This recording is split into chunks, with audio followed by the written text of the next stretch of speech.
के सर्वश्रेष्ठ प्रधानमंत्री श्री नरेंद्र मोदी जी को आमंत्रित करती हूं।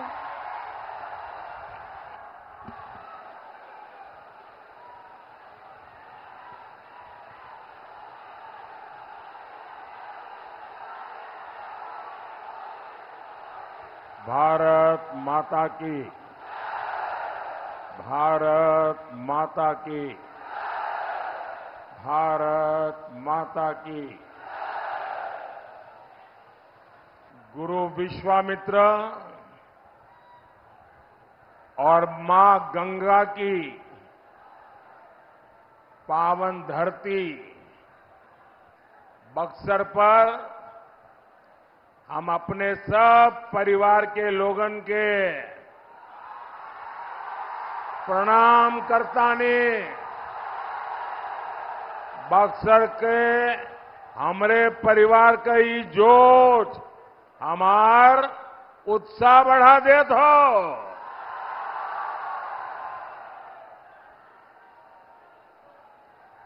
साथियों, आज छठे चरण का मतदान भी तेज गति से लोग लोकतंत्र का उत्सव मना रहे हैं और विकसित भारत के संकल्प को मजबूत कर रहे हैं। और आज जो मतदान हो रहा है,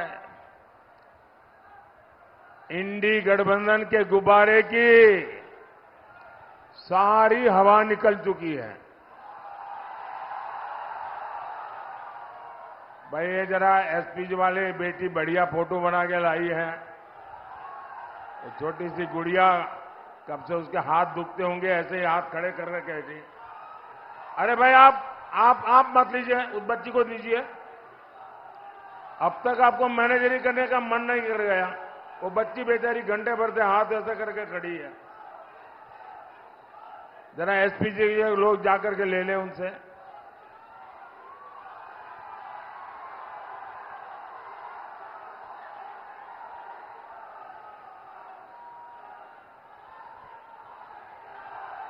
थैंक यू बेटा, थैंक यू। तुम्हारा नाम पता लिखा है ना उसमें तुम्हारा नाम पता है। मेरी चिट्ठी आएगी।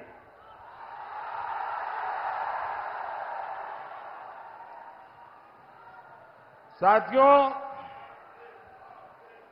जो 5 चरण का मतदान पूरा हुआ है और आज जो छठे चरण में चीजें नजर आ रही हैं, उसमें साफ दिखता है कि अब सारे शहजादों का शतर गिरने वाला है। दे दीजिए भाई, उनको दे दीजिए, जो बच्चों के पास तस्वीरें हैं दे दीजिए।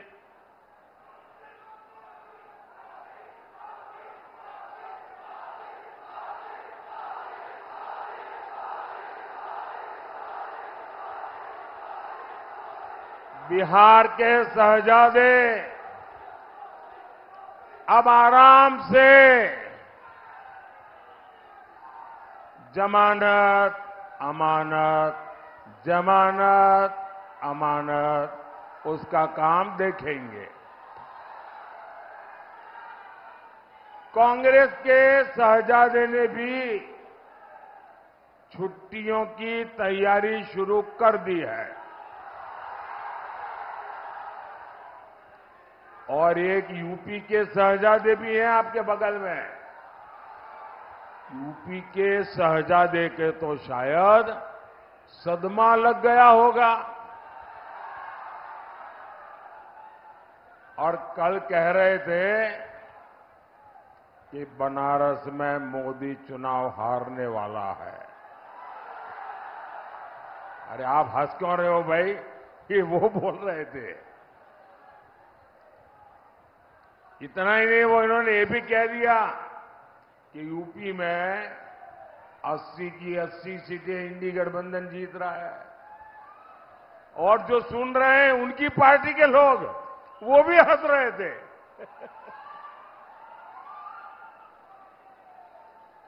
भाई मैं तो ये बता रहा था कि यूपी के शहजादे अब भाषण में ये मुद्दे बोल रहे हैं।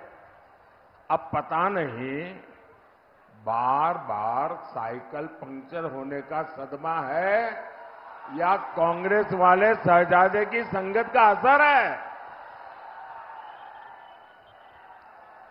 ऐसी संगत से बचकर रहना चाहिए।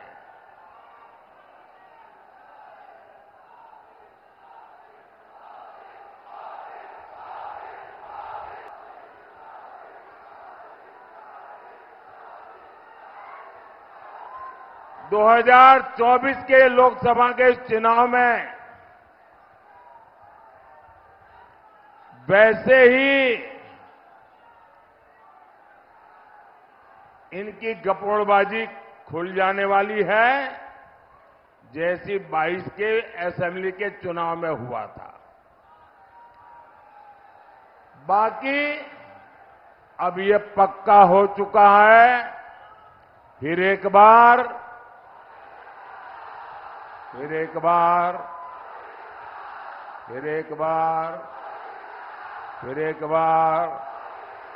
4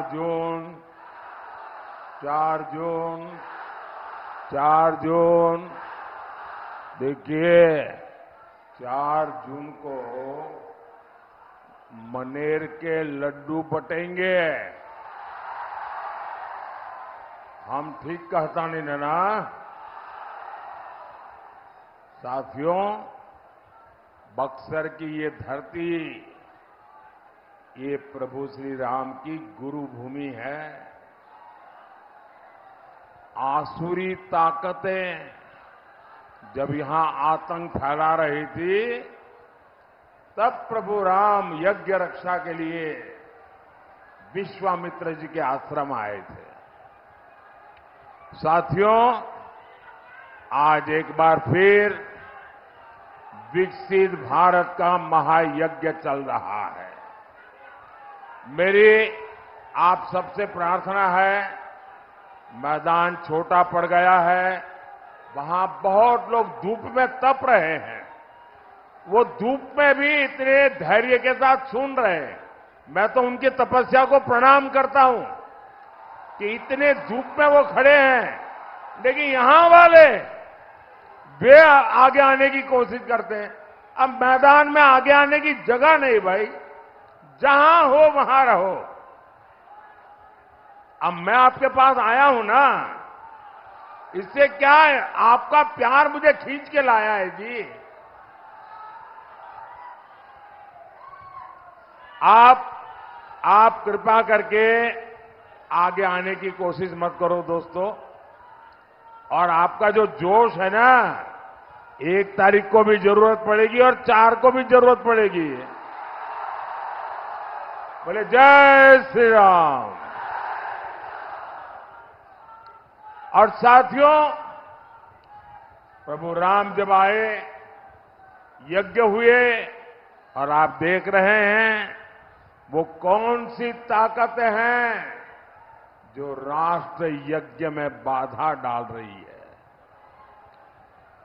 बक्सर के लोग जान रहे हैं ना,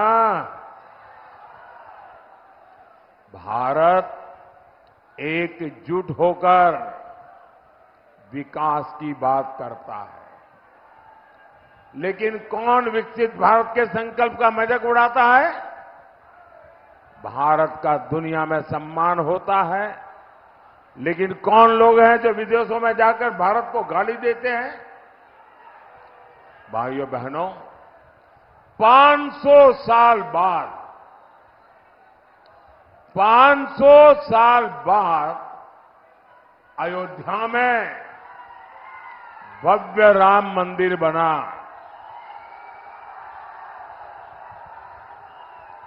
आपको गर्व हुआ कि नहीं हुआ? कितनी पीढ़ियों की साधना, कितनी पीढ़ियों का इंतजार, कितनी पीढ़ियों का बलिदान 500 साल बाद आप सबका माथा गर्व से ऊंचा हुआ कि नहीं हुआ? लेकिन वो कौन लोग हैं जिन्हें ये बर्दाश्त नहीं हो रहा है? जब पूरा देश उत्सव मना रहा था, जब बक्सर के लोग रामलला के लिए उपहार भेज रहे थे, तब कौन लोग थे जो प्राण प्रतिष्ठा का बहिष्कार कर रहे थे?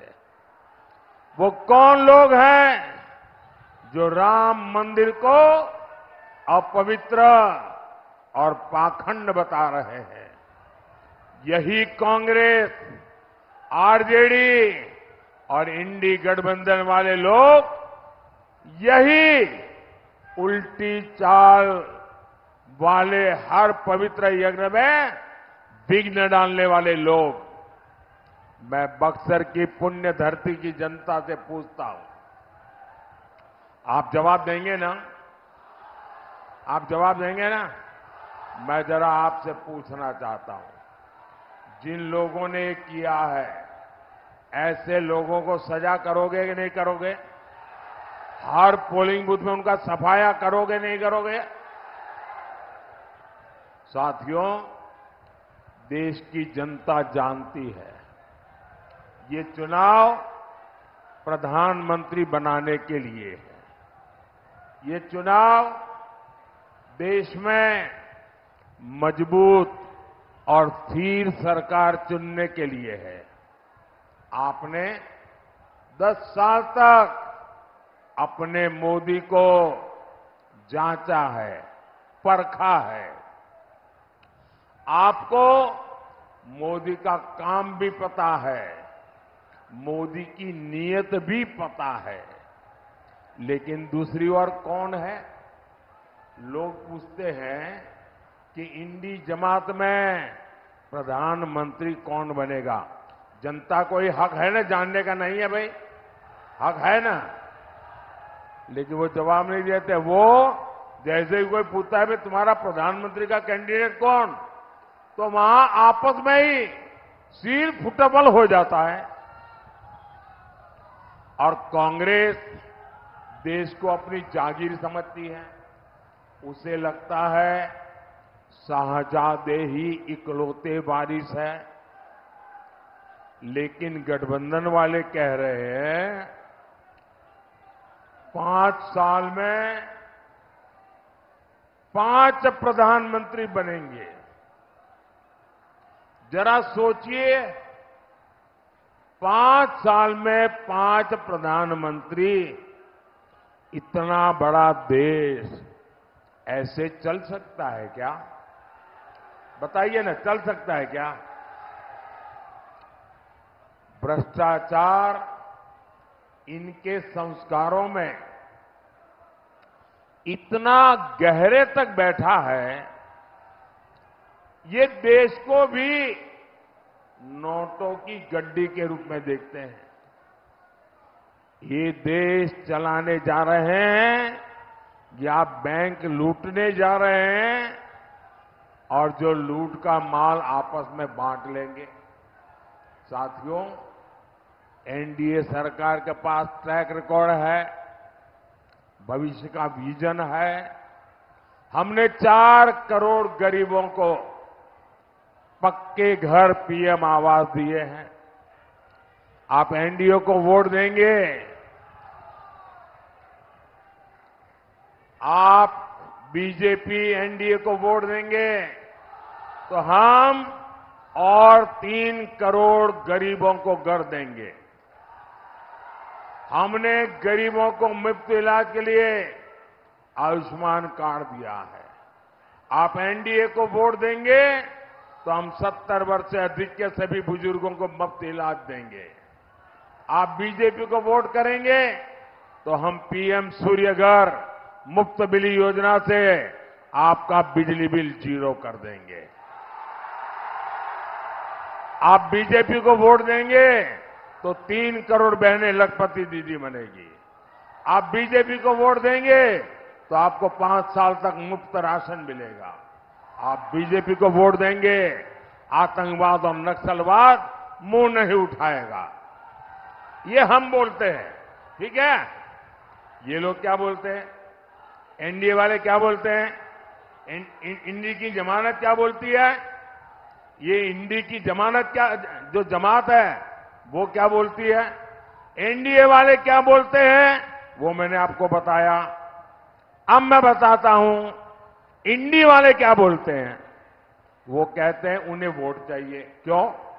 वो सीएए को रद्द करना चाहते हैं। इन्हें वोट चाहिए, वो घुसपैठियों को फ्री एंट्री दिलाना चाहते हैं। इन्हें वोट चाहिए क्योंकि कश्मीर से 370 वापस लाना चाहते हैं। इन्हें सीमा पर से बिहार और बक्सर के बेटों को खून बहाना है। साथ गठबंधन वाले तुष्टीकरण के लिए, अपने वोट बैंक के लिए कुछ भी कर सकते हैं। इन्हें आपकी संपत्ति की एक्सरे जांच करवानी है। ये आपकी जीवन भर की कमाई को, अपने वोट बैंक को, वोट जिहाद वालों को देना चाहते हैं। कांग्रेस कहती है देश की संपत्ति पर पहला हक मुस्लिमों का है।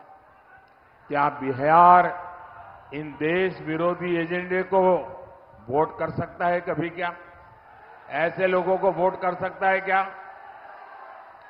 साथियों, मैं बक्सर की जनता को एक और षड्यंत्र से आगाह करने आया हूं। इंडी गठबंधन के सारे दल मिलकर एससी, एसटी, ओबीसी का आरक्षण हमेशा के लिए खत्म कर देना चाहते हैं।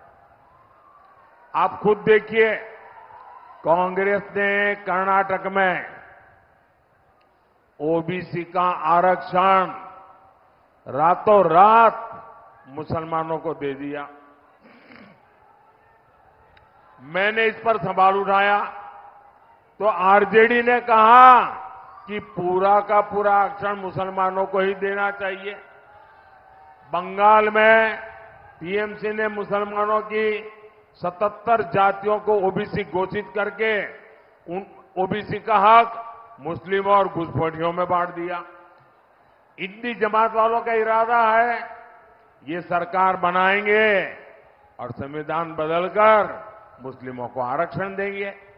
आप मुझे बताइए, बाबा साहब आंबेडकर ने धर्म के आधार पर आरक्षण का विरोध किया था, फिर आज आप बाबा साहब की पीठ में छुरा क्यों भोंक रहे हो? आप एससी, एसटी, ओबीसी के आरक्षण की लूट क्यों होने देंगे? इन्हें जवाब 1 जून को देना है। साथियों, बिहार ने अपने इरादे स्पष्ट कर दिए हैं। बिहार अब विकास के रास्ते से हटने वाला नहीं है। हमारे बिहार ने बहुत सालों तक जंगल राज का आतंक देखा है। इन लोगों ने बिहार की पीढ़ियां बर्बाद कर दी। कौन भूल सकता है, शाम तक बच्चा घर न आए तो मां परेशान हो जाती थी। कब किसके बच्चे का अपहरण हो जाए, कब किसको फिरौती के लिए फोन आ जाए, कब आरजेडी के गुंडे व्यापारियों से फिरौती की मांग कर दें। इस खौफ में कितनी पीढ़ियां गुजर गई, कितने लोग बिहार छोड़कर पलायन कर गए।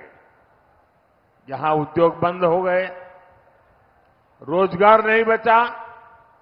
आज वही लोग फिर से आपका वोट मांगने की बेशर्मी दिखा रहे हैं। भाई और बहनों, आज नीतीश जी के नेतृत्व में बिहार अंधेरे से निकलकर विकास के रास्ते पर बढ़ रहा है। बक्सर के लोगों को इलाज के लिए बनारस जाना पड़ता था, अब हम यहां बक्सर में ही मेडिकल कॉलेज बना रहे हैं। बनारस में हमने एक बहुत बड़ा कैंसर अस्पताल बनाया है। अब किसी कैंसर मरीज को दिल्ली मुंबई नहीं भागना पड़ेगा। आज आरा से बक्सर 4 लेन हाईवे है, पटना से आरा 4 लेन हाईवे भी बन रहा है। आने वाले समय में यहां उद्योग और व्यापार के अवसर बढ़ेंगे। साथियों, आने वाले 5 साल देश और बिहार के विकास के लिए निर्णायक होगा। इसका फैसला आपका एक वोट करेगा। बीजेपी ने बक्सर से हमारे साथी भाई मिथिलेश तिवारी को प्रत्याशी बनाया है। आपका हर वोट जो उनको मिलेगा वो सीधा सीधा मोदी के खाते में जाएगा। तो ज्यादा से ज्यादा मतदान कराएंगे, ज्यादा से ज्यादा मतदान कराएंगे, हर पोलिंग बूथ जीतेंगे, पुराने सारे रिकॉर्ड तोड़ेंगे। अच्छा, मेरा एक काम करेंगे। कमाल है यार, इनके लिए कह रहा हूं तो आप बड़े जुस्से से बोल रहे हैं, मेरे लिए कहा तो चुप हो गए। अच्छा, मेरा एक काम करेंगे, पूरी ताकत से बताओ, जो करने वाले हैं बताओ, करेंगे? पक्का करेंगे? देखिए, यहां से जाकर के सब परिवारों में जाकर के, जितने ज्यादा परिवारों में जा सकते हैं जाना, और जाकर के कहना कि अपने मोदी जी आए थे और मोदी जी ने हर एक को जय श्री राम कहा है। मेरा जय श्री राम पहुंचा देंगे। मेरा एक दूसरा काम है, वो करेंगे। हर गांव में देवस्थान होते हैं। आप उन देवस्थानों में सब लोग जाए, गांव वाले, और देवस्थान में जाकर के मत्था टेके और ईश्वर से आशीर्वाद मांगे कि मोदी जी की इच्छा है, मोदी जी की तरफ से हम मत्था टेकने आए हैं और विकसित भारत के लिए आशीर्वाद दीजिए। करेंगे? पक्का करेंगे? बोलिए भारत माता की, भारत माता की। बहुत बहुत धन्यवाद।